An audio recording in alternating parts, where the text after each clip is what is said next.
Hi everyone, my name is Joe, and it is the Wednesday after my very first 70.3 triathlon. I am on my feet, standing. I'm feeling good. Did a lot of things good, did a lot of things bad. I know one of the things that helps me whenever I was preparing for my triathlon was watching other people's race recaps from their very first races to see what mistakes they made and what they did right.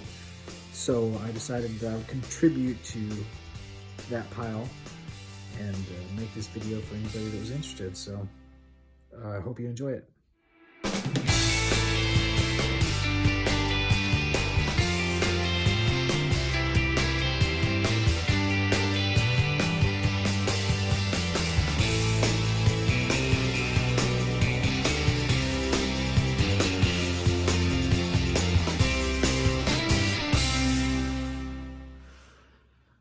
So the first thing that I wanted to talk about was leading up to the race.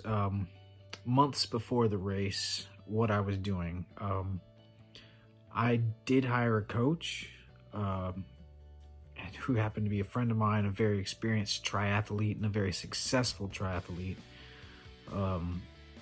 And this was, I think, one of the things that was like the best decision that I made, because it was his responsibility to make sure that I was ready, and all that I had to think about was doing what he put on paper for me.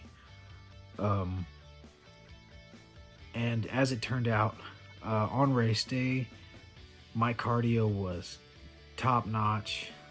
I should have blown away my expectations, and I was very strong and very comfortable. So hiring a coach was great decision.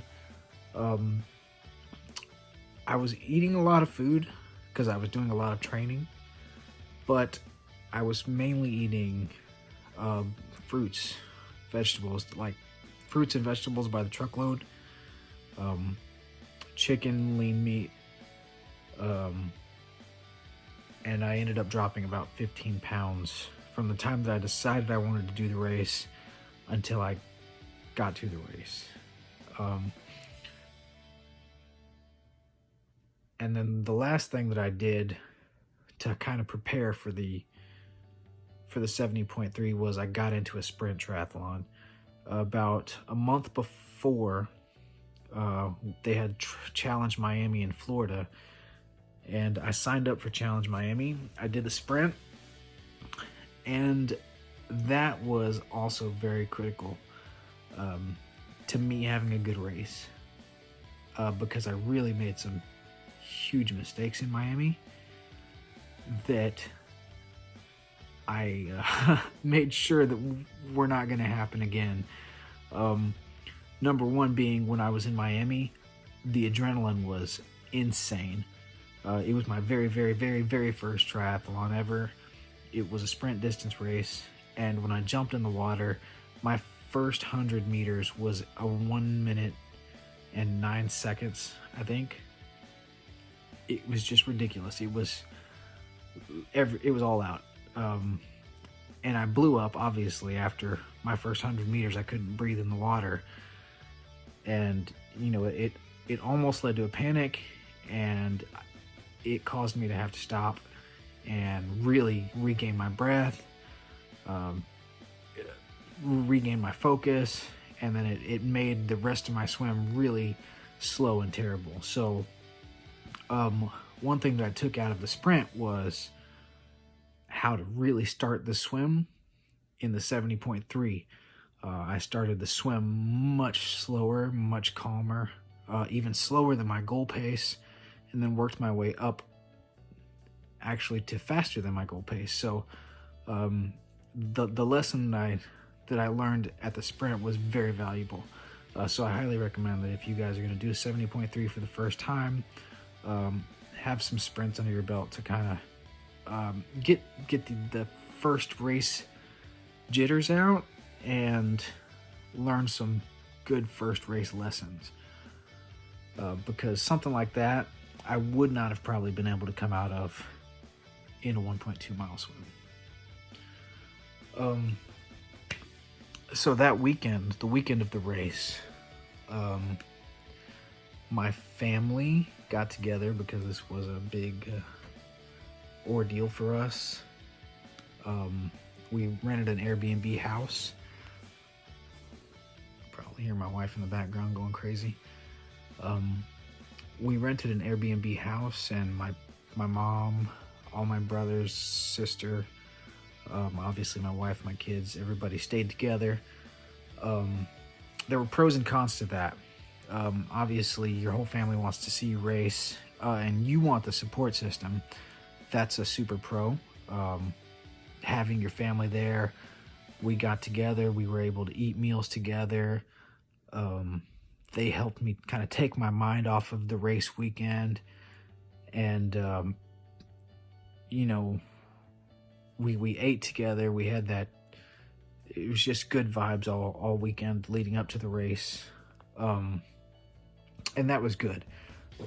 The con of that situation was that I was not able to sleep well because there were children, teenagers, and like 15 people in one house, and it was a little bit ridiculous.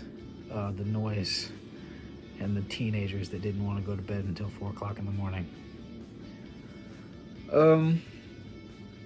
Also, race weekend, or the week of the race rather, I dialed my workout back per my coach, had a nice taper where I was still cycling, I was still running and swimming. I still did workouts all the way up until the day before. The difference was that, they were shorter. They were shorter workout with some intensity.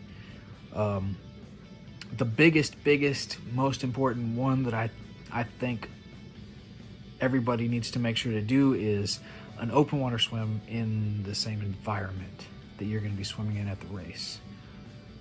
I was able to get in the water, not at the race location because they were prohibiting us from doing that, but just maybe a mile down the road from the race location, I was able to get into the water and do a swim. And I was very comfortable and very prepared on race morning versus a lot of people that were out there at the race.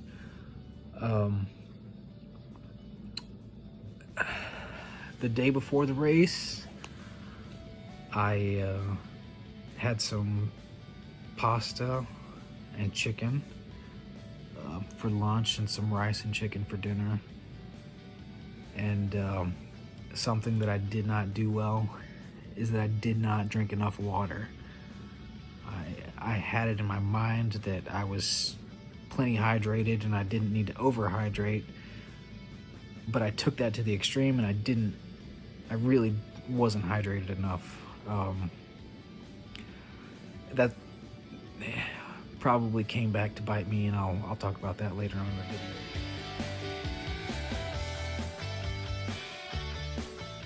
All right, race day. Let's see if I can do this without rambling too much. Race day was awesome. I came into the day with a very thorough plan. My coach and I had got together. We had a plan for every part of the race, and it was my only job was to execute the plan, and I kind of did that. So I'll tell you guys where I did good and where I screwed up. Transition opened at 5 a.m. I set my alarm for 4:30. I had some toast, jelly, Cliff Bar, and banana. And once again, did not cross my mind to drink water.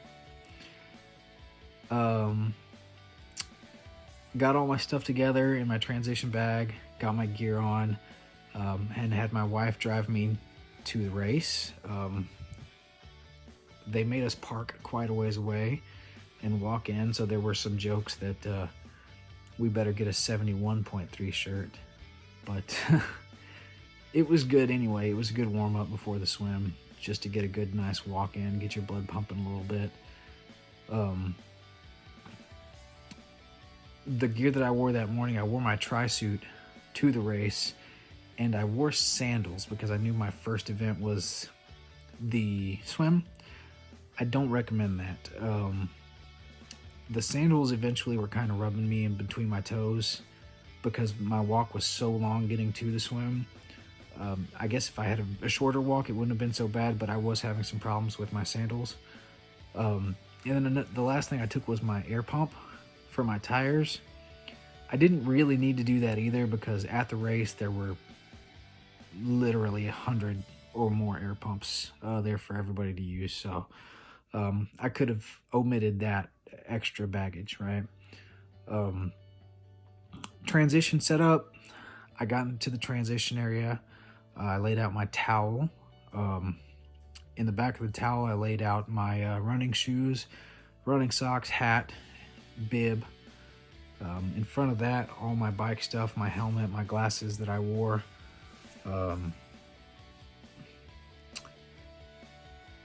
With some nutrition, gels, things like that that I was going to eat during the transition. And then I put on my wetsuit because this was a wetsuit legal race. The water was supposedly 70 degrees. And after I set up my transition, it was a self-seed start, so people came through holding signs with times on them, and then you just jumped in behind the sign that had your closest time on it.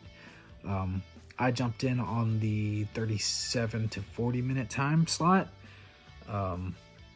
My official race time ended up being 40 minutes and 8 seconds. So I jumped in pretty close to where I needed to be. So after we jumped in behind the sign holders, they walked us down to the swim, and we started 3 at a time every 3 seconds or so. Before I got to the swim, I ate 1 gel. That was a good decision, I believe. I wore my 5 mil Synergy Amazon wetsuit, and then the cheap, I think they're called Agent goggles from Amazon. I actually have purchased a ton of goggles working on my swim in the pool, and these $10 whatever goggles from Amazon have been the ones that fit my face the best. So that's what I stuck with. They were a clear goggle. Everybody was saying don't use clear goggles, but I did use a clear goggle and I didn't have a problem with it. So maybe the sunrise didn't bother me, or we were kind of in a good location where the glare wasn't that bad. So for the swim, like I said again, I don't recommend flip-flops if you know you're going to have a long walk to the swim. There were people wearing old tennis shoes and then just ditching the tennis shoes at the start in a donation box. I think that's probably the way to go. And then on the walk to the swim also, I had terrible nerves, crazy butterflies. I think this is probably going to be normal for the first race, or maybe for any race. But something weird did happen, and I wanted to talk about this. When I got to the dock, and, you know, the dock was, say, 20 meters long. So when I got to the dock, it was basically my signal that I'm very close to having to jump into the water. A feeling of peace just totally came over me. I looked out over the water and I realized, like, man, I've done this a lot now. You know, the day before I was able to jump in the water, just a mile down the road or so. So I was in that same water, in those same conditions, the same temperature, the same wetsuit. I had a successful swim. I had some good open water swims, and it wasn't anything new to me.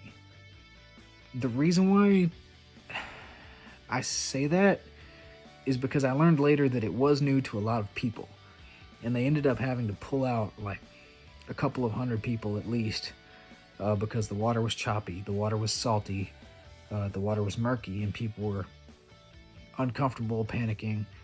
So the number one thing I can say is get your open water swims in beforehand. I know swimming in a pool is nice. I love swimming in a pool more than I love swimming in open water. But get those open water swims, and it really paid off for my nerves, if nothing else, that I had been there and I had done that already. The jump in, like I said, every 3 seconds they had a buzzer going off and we would jump in. When it was my turn, I mean, you just kind of do what you got to do, right? They don't give you much time to think about it. You don't jump in the water. And I had a good plan. My plan was to start slow, and I did. I started very slow and easy. Slow swim strokes and a lot of gliding for like the first 100 meters, where I was just doing a lot of breathing and gliding and kind of getting used to the temperature, the cold water which comes over you. And that morning happened to be very windy, so also the chop. Whenever I was going into the waves, I kind of got a system that worked for me of when I felt a wave go over my head, then I would take a breath after it had lulled. So you know that waves kind of do this. When I felt it go over my head, I knew it went away, I would take a breath. I learned later also that there were a lot of people complaining about drinking salt water, and that's why some people had gotten out of the race also. So just if you take your time, go slow, think about it, you can come up with a way to figure it out, right?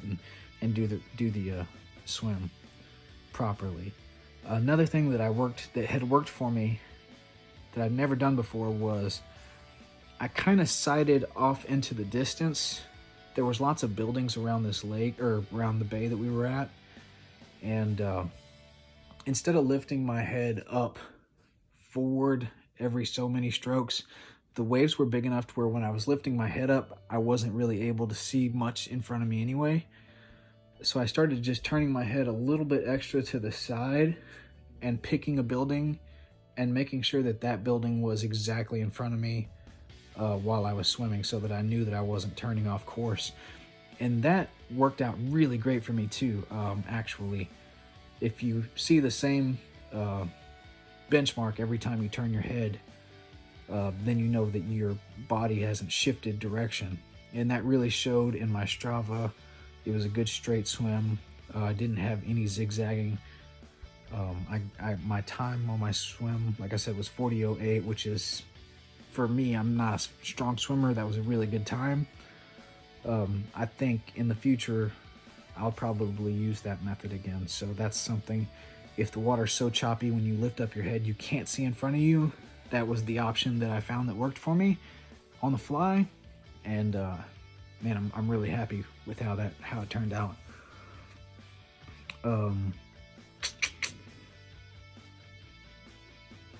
As I got into the 200, 300, 400 meter mark, I found myself starting to pass people. I got really comfortable. I sped up quite a bit in the last half of the race, just because at that point I was just flying. I was happy. I was full of joy, and it was probably the funnest swim I've ever done. So I think that the key to that swim was, starting it slow, making myself comfortable, and then my body just took over from there. I had a blast once I settled in.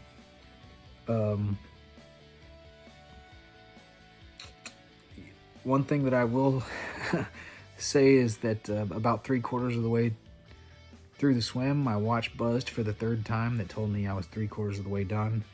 And I remember thinking, man, this is over like way too fast. This is crazy. I thought, I thought for some reason it would feel like forever, but really every part of this triathlon seemed to be over really, really quickly. So that really surprised me. Coming out of the swim, I got to the walkway, got out of the water. Did not see the camera, so I forgot to smile for my pictures. That sucks. Like, I'm not going to be on the podium, so I'd like to have decent pictures. I didn't get any decent pictures coming out of the water. And I felt good, man. I was I was happy. I looked down, my watch had told me it was like 39 minutes and 45 seconds for my swim. And I was just ecstatic that I had got it done faster than I thought that I could have gotten it done. And I moved slowly up out of the water and into the transition because I wanted the whole atmosphere of this race to just be relaxed. And then I moved into T1. In T1, I got a can of coconut water, threw my wetsuit off, threw my bike gear on. I stopped at the porta potty to squeeze anything out that I had, but which I didn't have to pee much. But and then, like I said, to keep my nerves down, I didn't run terribly fast. I jogged around really slowly once I grabbed my bike. Even putting my gear on, I felt like I was kind of moving just slowly and methodically to make sure that I didn't screw anything up.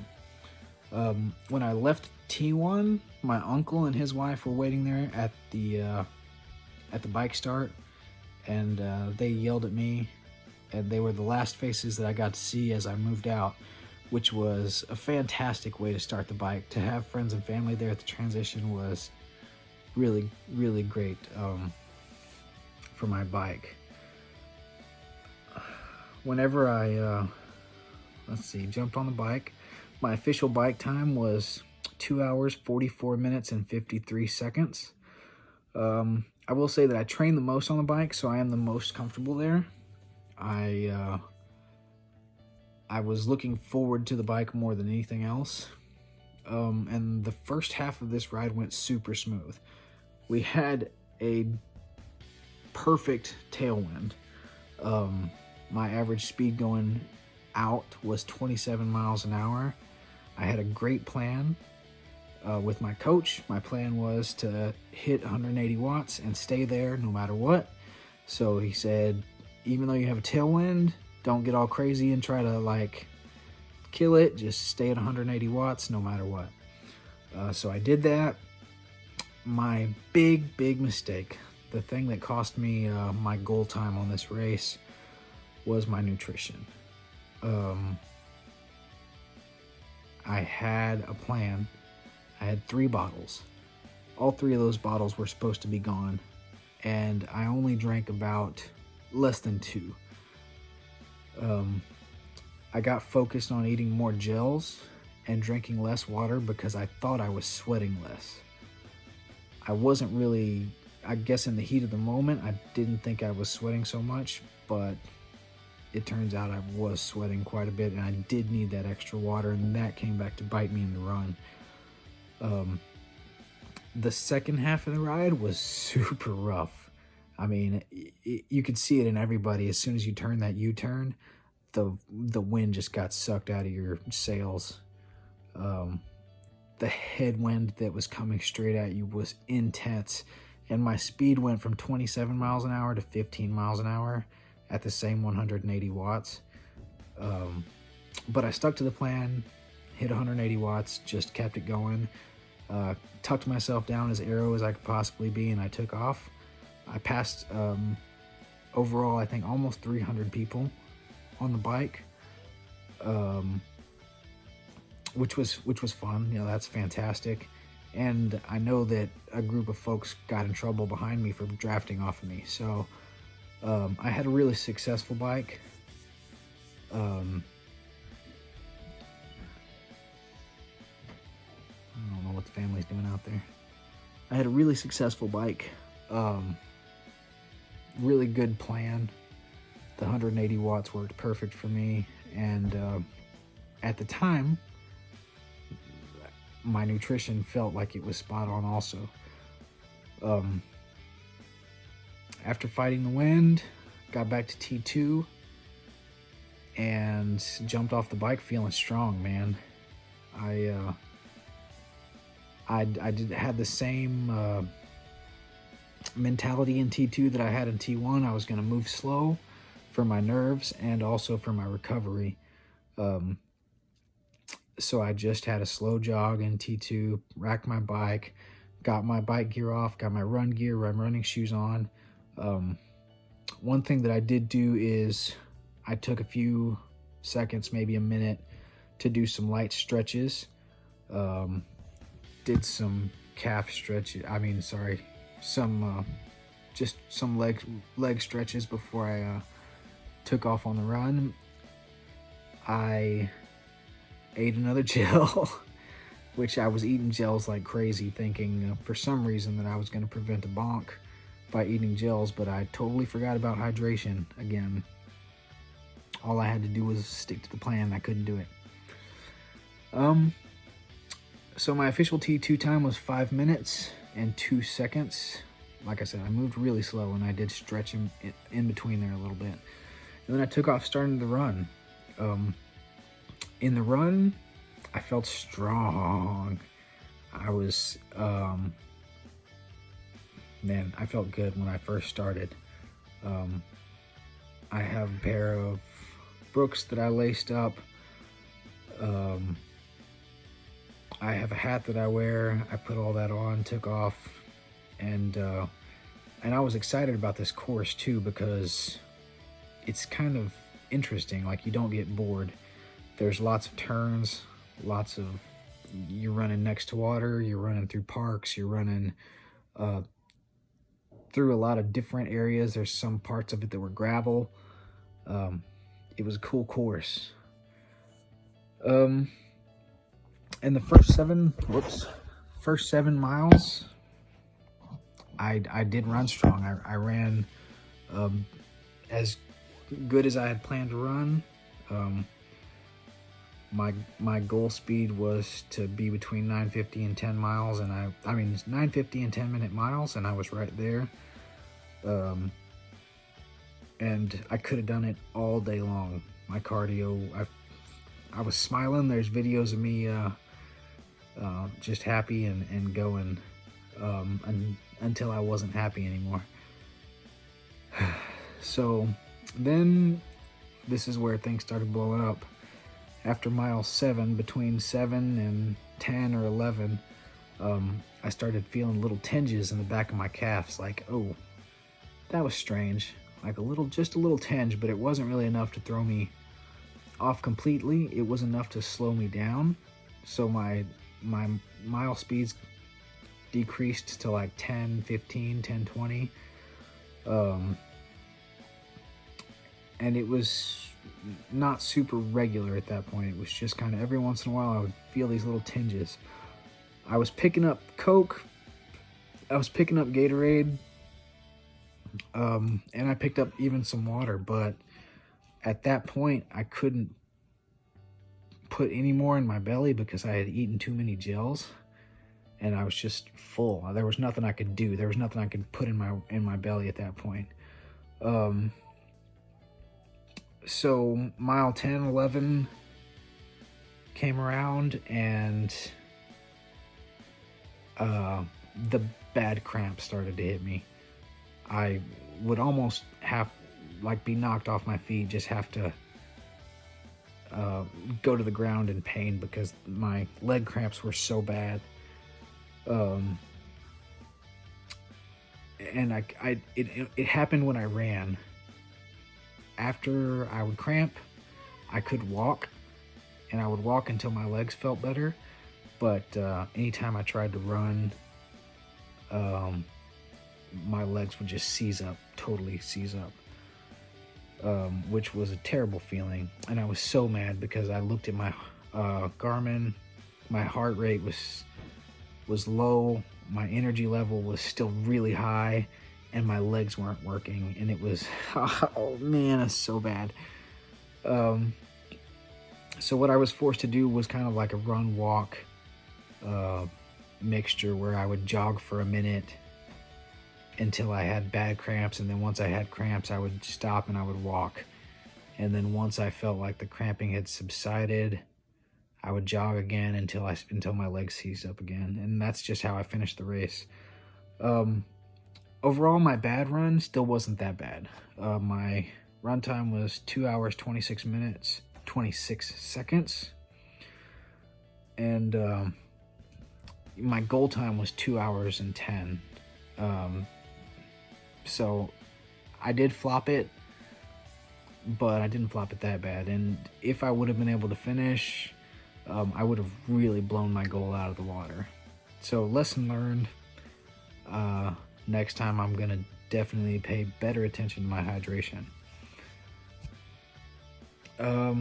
Post race, ran through the finish line. Like I said earlier, every part of this race went by very quickly. I mean,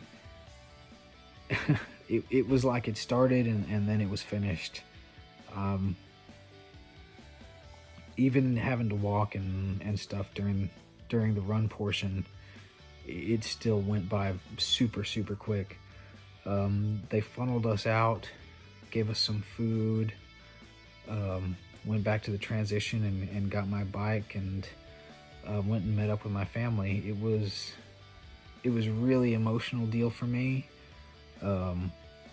because my wife met me there at the finish line. You know, and this was something that she was just as invested in as I was. You know, when I was out training, she was taking care of the kids and taking care of the house. So if you have a family, you know about that. So seeing my wife and my family and everything, it was a huge overtaking of emotions for me. And it was all worth it. I mean, it was, even though I had blown up and I was mad about that at the time, the mad went away, and it was just like, you did it, dude. You finished, you accomplished it, you know, and it kind of got replaced with pride, I guess. So overall, I finished the swim 692nd place out of, I think 1,700 finished the race, so 692. I got out of the bike 408th place, so I almost got 300 people up off the bike. And then after my blow up, I ended up in 810th place overall. I think 80 something was my place in my age group, 30 to 34 men's. And the experience was awesome. The only thing I could think about when I was done is, when can I do this again? Because that was fun. Like, that was crazy fun. And next time, I'll listen to my damn coach and I'll drink the water like I'm supposed to.